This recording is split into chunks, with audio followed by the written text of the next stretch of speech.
If they were in my position, and you know, you live a privileged life, you're living in Hawaii, in paradise and making a ton of money, what would it take to make you leave everything behind? En 2013, un jeune homme de 29 ans se retrouve au cœur de la plus grande fuite de documents des services secrets américains. 6 ans plus tard, Edward Snowden vit toujours en exil lorsqu'il publie ce livre, Mémoire vive.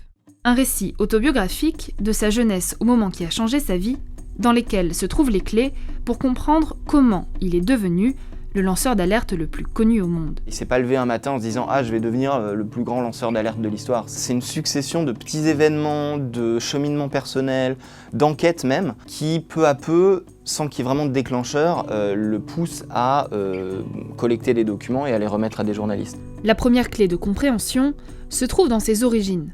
Dans ce livre, il montre vraiment à quel point il a grandi dans une famille, alors pas ultra patriotique, mais très fidèle à l'État fédéral américain. Il se targue en tout cas de descendre en ligne directe du fameux bateau de colons américains du Mayflower.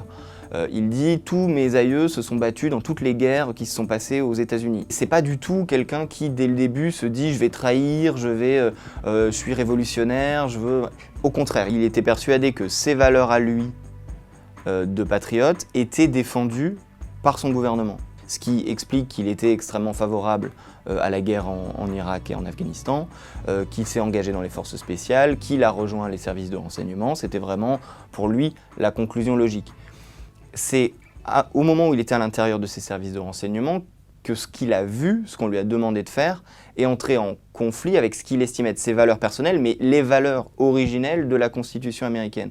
Donc, il dit « je suis patriote », mais je suis patriote presque contre mon gouvernement qui, lui, ne l'est plus parce qu'il a dévoyé la Constitution. Edward Snowden is a coward, he is a traitor, and he has betrayed his country. Mais il y a un deuxième élément fondamental de sa personnalité sur lequel il insiste, son côté geek. Il dit de mémoire, Internet c'est aussi important pour ma génération que le Big Bang. Il raconte qu'il passait des heures et des heures sur des forums avec différentes identités, dans de la programmation informatique, dans des jeux vidéo, vraiment à discuter avec plein de gens. Et son geste s'explique aussi comme ça, c'est-à-dire qu'il est très nostalgique de l'Internet tel qu'il était quand lui l'a découvert quand il était plus jeune, qui portait d'une manière vraiment parfaite les valeurs de la Constitution américaine, notamment le respect à la vie privée.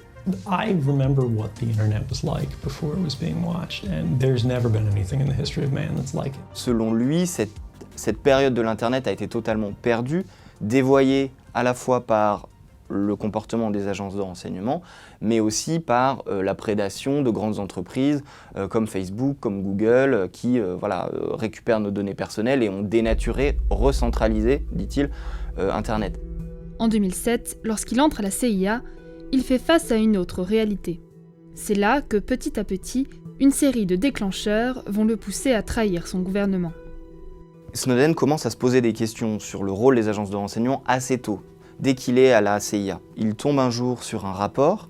Ce rapport, il est très secret. Il a été écrit suite à la révélation par la presse américaine d'un programme de surveillance. Snowden voit ce rapport et se rend compte, littéralement, que l'agence de renseignement pour laquelle il travaille a tordu l'esprit de la loi, a tordu l'esprit de la Constitution pour justifier des programmes de surveillance que lui estime complètement révoltants et illégaux. Et il y a un deuxième événement qui intervient au moment où il a déjà quasiment cimenté sa décision, qui est une audition d'un des hauts cadres du renseignement américain, où un député lui demande « Does the NSA collect any type of data at all on millions or hundreds of millions of Americans? » No, sir.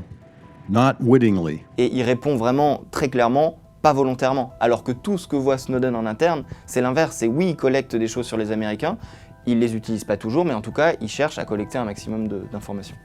Over time, that awareness of wrongdoing sort of builds up, and you feel compelled to talk about it. And the more you talk about it, the more you're ignored, the more you're told it's not a problem, until eventually you realize that these things need to be determined by the public, not by somebody who is simply hired by the government.